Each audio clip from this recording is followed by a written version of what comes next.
I'm going to invite another two panelists, Sophie Chen from JMDedu Media, EdTech Media, and Vince Chen. So it's my great pleasure to sit together with three ladies, all from China, and me myself also from China. I believe China and Israel share lots of good values, especially the family value and also the education importance. So from this point of view, Israeli high-tech companies, especially the EdTech companies, can have lots of potential to be applied in Chinese market. That's why today we have so many Chinese companies and investors coming to this event. So I'm going to ask our panelists to discuss about the investment interest from Chinese investors to overseas EdTech companies. So maybe firstly I will let Vince to talk about her opinions. Actually, she is investing in the high-tech EdTech industry and also starting now an accelerator in Beijing to grow the EdTech companies in China. So, Vince, can you share with us your opinions? Hello. Hi, I'm Vince Chen from Hong Kong. I'm a partner at TGN, which stands for Tuxpark Global Network. Tuxpark stands for Tsinghua University Science Park. Tsinghua University obviously is one of the most famous universities in China. It has a lot of business interests, and one of them being education. And TGN is their international investment and acceleration platform based out of Hong Kong to facilitate this overseas investment. Now, when it comes to Chinese investor investing abroad in the space of EdTech, I will talk from two perspectives. First of all, in recent 2 years, more and more Chinese education companies, not EdTech, but education companies, actually got listed in Hong Kong stock market. Has been happening for quite some time, and it is still happening.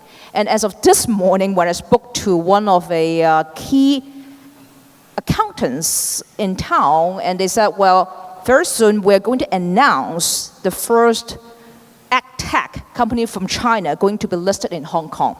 Now, what does that mean when it comes to Chinese investors investing overseas in EdTech space?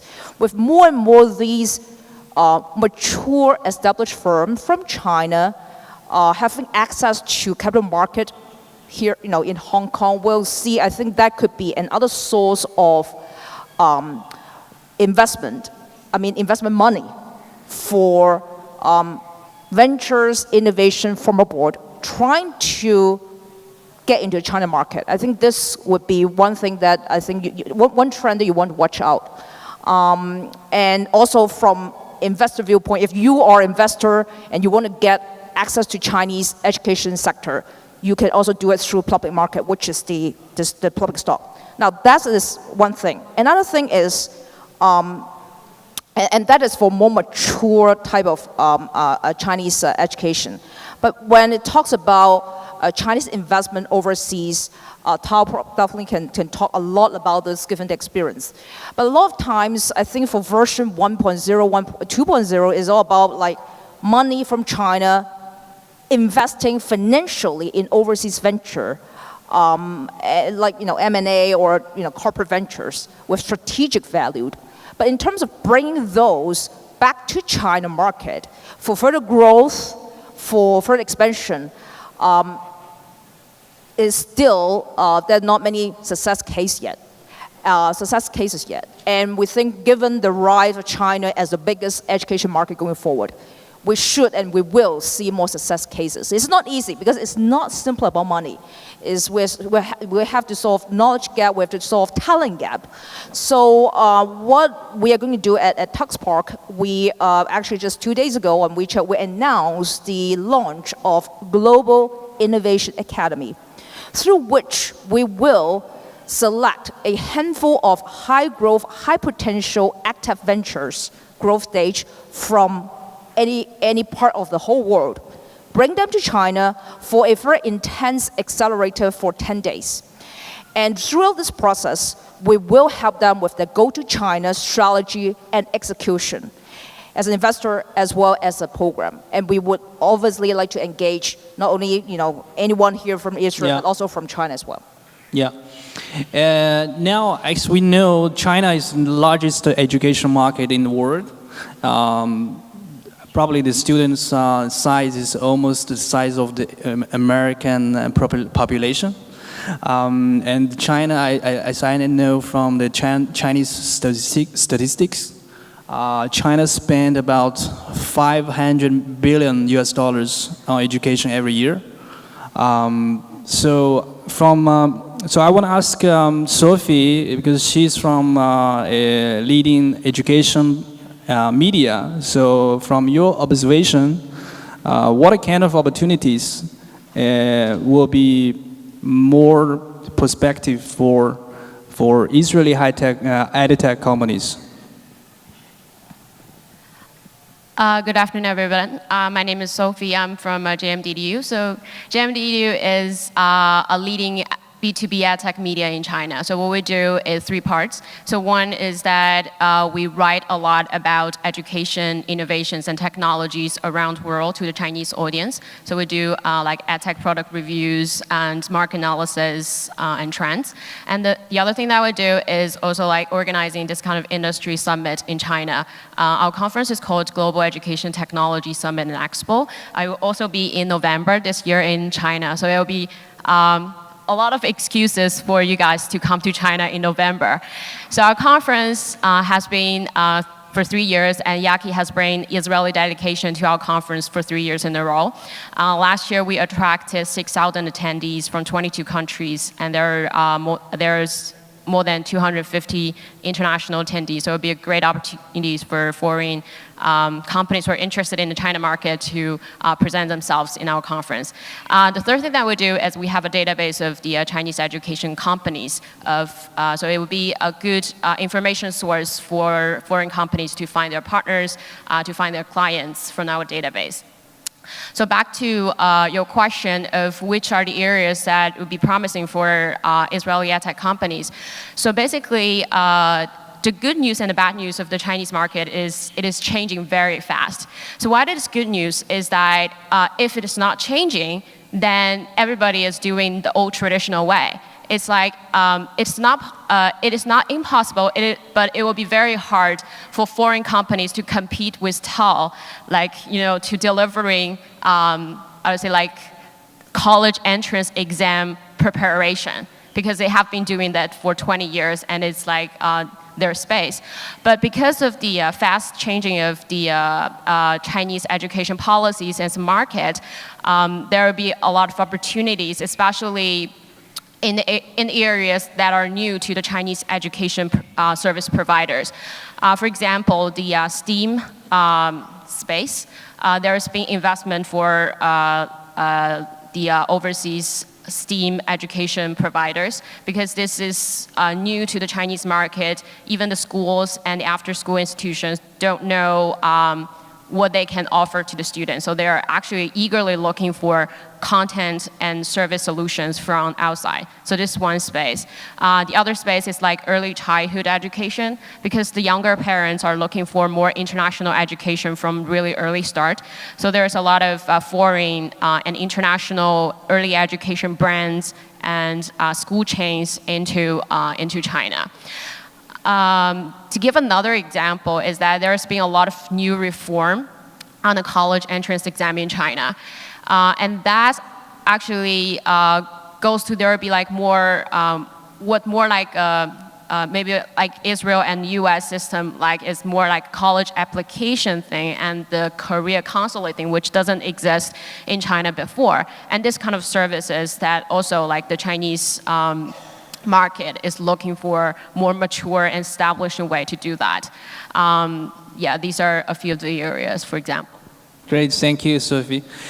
When it comes to investments from China, especially in the EdTech industry, I would just say most of the interest will come from the strategic investors, because in Chinese market, the investors cares much more about the local application of your technology, less in their financial returns. So I would like to ask Winnie, as a strategic investor, as a public company, how do you select the companies to invest, especially in overseas market? And how will you help them to grow in Chinese market? Thank you. So I think, first of all, for the investment side, really it's all about people. So when we look at a team, it's always, we want to see like, if this founder, he's being able to really understand the market, really also being able to build a very strong team. So it's universal, no matter looking in China or overseas. And second is really the kind of adaptivity. Because coming to China, you cannot assume that bring your product and bam, it happened, right? It takes a lot of efforts to really localize the product, the content. Even though you are doing technology, there are a lot of things. For example, you need to use AWS in China to really make your server like accessible. So there's a lot of things, and the localization take a lot of effort. At least process, and I will very much also encouraging foreign companies when they think about entering into China market, find the right China team, not only a China partner but also China team, and when we look at this, sometimes they said there are two kind of profiles. One is a Chinese with understanding of global perspective. And another is probably like US people or like Israeli people who have been in China for a while. Both way works. But probably the Chinese one is better. Why? Because they really being able to connect with the the local partners over there. They speak the same language. I mean, not language, but they know each other's cultural background, etc. So that is also an aspect that we evaluate when we talk with a foreign company when they try to enter China market. Do they have a right product and right people to adapt to China market? And with that, not only Tao but also other Chinese companies, I think what they can bring is really the marketing, the operation, the distribution channel, which can be a multiplier to the product and the team here. So let's I will kind of conclude into like two P. One is the people, product. Yeah. Great. I think now AI is a very, very hard topic in almost every country, almost every industry. The key challenge, I think, for AI is to find a real application to apply the technology to the real use case. So I want to ask one of you to share some of your experience or your insights or any example of the Chinese company who is doing the AI-based technology on the education field. Because as far as I know, the Chinese AI technology is also advancing very, very fast. So who wants to speak a little bit about this? Sure, okay, I can share a little bit on that. So basically, when we look at the AI, there are different, kind of the steps in the learning process you can apply the AI. And we categorize it into, for example, the kind of first like assessment, practice, assessment, teaching, and learning. And this is actually, in terms of difficulty, is increasing when you use AI. So practice is the most simple scenario to use AI because it's very frequently, it's easy to get data feedback. And we see a lot of applications in this area. For example, like 原题库, like and also like in US, for example, like Alex, etc.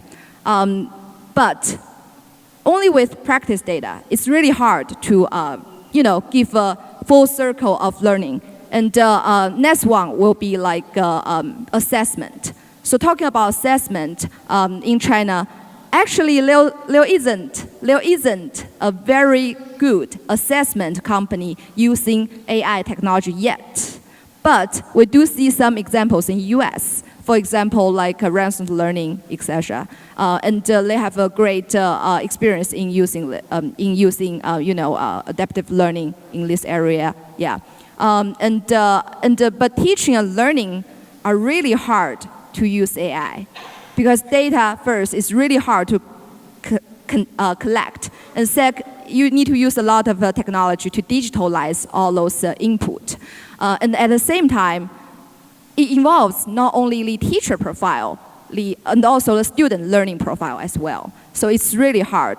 But we do see, very interestingly, some applications in this as well. For example, at TAL, we have an application called Magic Mirror.